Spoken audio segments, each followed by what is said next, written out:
കേരളത്തിന്റെ സ്വപ്ന പദ്ധതിയായ അതിവേഗ റെയിൽ പദ്ധതി കേരളത്തിനില്ല. ശ്രീധരൻ സമർപ്പിച്ച പദ്ധതി സതീശൻ സർക്കാർ നിയോഗിച്ച വിദഗ്ധ സമിതി തള്ളിക്കളഞ്ഞെന്നും കേന്ദ്ര റെയിൽ മന്ത്രാലയം. ജോൺ ബ്രിട്ടാസ് എംപിയുടെ ചോദ്യത്തിനാണ് രേഖാമൂലം മറുപടി നൽകിയത്. അതേസമയം കഞ്ചിക്കോട് കോച്ച് ഫാക്ടറി പദ്ധതി ഉപേക്ഷിച്ചെന്നും കേന്ദ്ര സർക്കാർ അറിയിച്ചു. 2008 UPA സർക്കാർ പ്രഖ്യാപിച്ച കഞ്ചിക്കോട് കോച്ച് ഫാക്ടറിക്ക് 2013 ബജറ്റിൽ തുക വകയിരുത്തിയത്. എന്നാൽ പദ്ധതി പൂർണ്ണമായും ഉപേക്ഷിച്ചെന്നാണ് കേന്ദ്ര റെയിൽവേ മന്ത്രാലയം വ്യക്തമാക്കിയത്. പദ്ധതിക്ക് ഏറ്റെടുത്ത 228 ഏക്കർ സ്ഥലം പുതിയ പദ്ധതികൾ വരുമ്പോൾ ഉപയോഗിക്കാൻ മാറ്റിവെച്ചിരിക്കുകയെന്നുമാണ് ജോൺ ബ്രിട്ടാസ് എംപിയുടെ ചോദ്യത്തിന് രേഖാമൂലം കേന്ദ്ര സർക്കാർ മറുപടി നൽകിയത്. പദ്ധതി ഇല്ലാതാകാൻ കാരണം കോൺഗ്രസിന്റെ പിടിപ്പുകേടെന്ന ജോൺ ബ്രിട്ടാസ് എംപി വിമർശിച്ചു.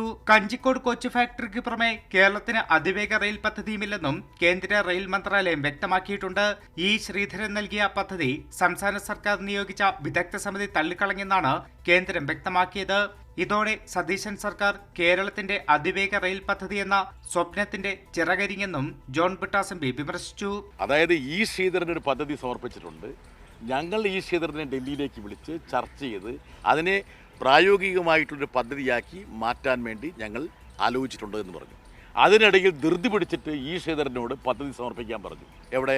തിരുവനന്തപുരത്ത് സമർപ്പിക്കാൻ പറഞ്ഞു VD സതീശൻ. എന്നിട്ട് എന്ത് ചെയ്തു? ഒരു വിദഗ്ധ സമിതിയെ വെച്ചിട്ട് ശ്രീധരൻ്റെ പദ്ധതി എടുത്ത് കൊട്ടയിലേക്ക് ഇട്ടു. അപ്പോൾ ഇവർക്കെന്ത് കാര്യം മനസ്സിലായി? അവർക്ക് താല്പര്യമില്ലാത്തൊരു പദ്ധതി ഞങ്ങളെന്തിനാണ് അതേക്കുറിച്ച് ചിന്തിക്കുന്നത്? അപ്പോൾ അതിനെ ഒരു കൃത്യമായ ഒരു പുകമറയാക്കി മാറ്റി, അതല്ലെങ്കിൽ മാർഗമാക്കി മാറ്റി കേരളത്തിന്റെ റെയിൽവേ സ്വപ്നത്തെ അവർ ചിറകരിഞ്ഞു. അതേസമയം കോച്ച് ഫാക്ടറി 2020 തന്നെ കേന്ദ്ര സർക്കാർ ഉപേക്ഷിച്ചതെന്നും ജോൺ ബ്രിട്ടാസ് എംപി തെറ്റിദ്ധരിക്കാൻ ശ്രമിക്കുന്നുവെന്നും BK ശ്രീകണ്ഠൻ MP പ്രതികരിച്ചു. ഏറ്റെടുത്ത സ്ഥലത്ത് എയിംസ് അനുവദിക്കണമെന്ന് BK ശ്രീകണ്ഠൻ ആവശ്യപ്പെട്ടു. അപ്പോൾ അവിടെ ഒന്നുകിൽ റെയിൽവേയുടെ മറ്റു പ്രോജക്റ്റ്, അതല്ലെങ്കിൽ കേരളത്തിന് അനുവദിക്കുന്ന എയിംസ് 250 ഏക്കർ സ്ഥലം കിടക്കുകയാണ്, അക്വയർ ചെയ്ത് കിടക്കുകയാണ്.